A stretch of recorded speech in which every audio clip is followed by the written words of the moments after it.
Just about everyone has a beginning of the pandemic moment. Maybe it was the closing of an office building or the sight of empty shelves at the grocery store.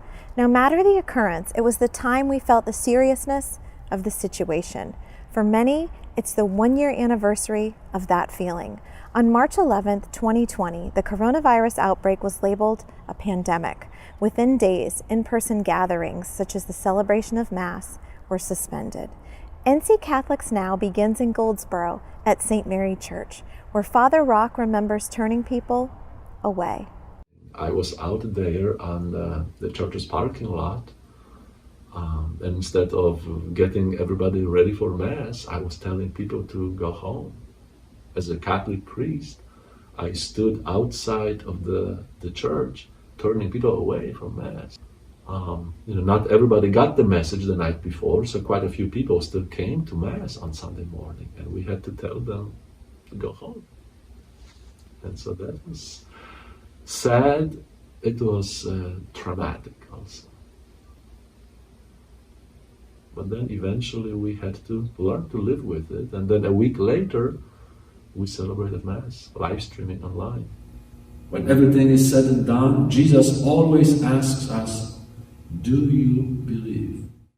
If you had told me last year that we'd have an entire crew and could do this on our own, I probably would have laughed quite heartily. Here at Holy Name of Jesus Cathedral, we had never really live streamed anything on our own before the shutdown. We had to not only order our own equipment and get everything all set up, we then needed to recruit some members. We needed to train. We also needed to figure out how to do this and what was the best method. We have a crew of between 8 and 10 members of our stream team, and each week we have a team of 2 per Mass. How does it feel to be a part of that? It is really overwhelming, the enormity of, one, the responsibility, but also the privilege that we get to do this. When we see people logging on from, Asia and far reaches of the globe, it's pretty amazing to know that our little production here is touching the world. The worst part for people was we closed the church. And I think for the majority of the people, this one was the experience to feel like that we take something that they needed. We had to create other alternatives, other things in order to answer for this one. But was the first experience for me was this one, was emptiness. People start listening, people participate, people register in YouTube, and thanks for the support of many people. In all these moments, always we have a great lessons. One of these ones that we try to promote in our community is that we are not alone, is we are together. Father Fernando said his parish reached people not only through streaming Mass, but through virtual events such as the Rosary and Stations of the Cross. In Raleigh, Father Phil Hurley had a similar experience, and he also recalls the first weekend of live streaming. It was very low tech.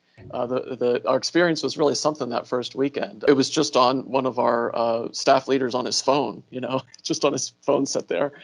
And I think he was able to connect it with the sound system of the church. He's amazing with that stuff. So we had that. I really thought at a couple of points during the Mass, I thought, I don't know if this is working at all. Like, I'm just going to keep going, but I guess it's live streaming. I'm not sure. It was kind of a new technology for me as well. So after the Mass, after we finished and, the live stream stopped, I walked over across the church to the team that had been doing the recording and all. And I said, well, how did it go? And I saw, I'm not going to name her because she'd be embarrassed, but one of our leaders I saw she had tears in her eyes. Oh. And I thought, oh no. I said, did it not work? Did it not work at all? And she said, no, it's the opposite. It worked, like the stream went through the whole time, but she proceeded to tell me how amazed she was at the people that came on. I think it was just Facebook that first weekend. We used our Facebook page. And the comments that people had put on at different parts of the Mass and typing in the responses. When asked how the first few weeks of quarantine impacted his parish, he points to new ways of doing things, such as the new Hands and Feet ministry, which cares for people in need with things like dropping off groceries and telephone conversations. He also mentioned the virtual atrium, which allowed parishioners to chat together online after Mass. As with any crisis moment, it's been an experience of big challenges, but also hidden opportunities and blessings. And I would say it's been a time, not that this has been easy, it's actually been mostly difficult, but it's been a time for us to really live out some of our core values as a parish.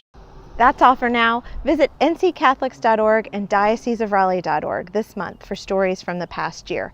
Look for the headline 1 year later. Take care, and thanks for watching.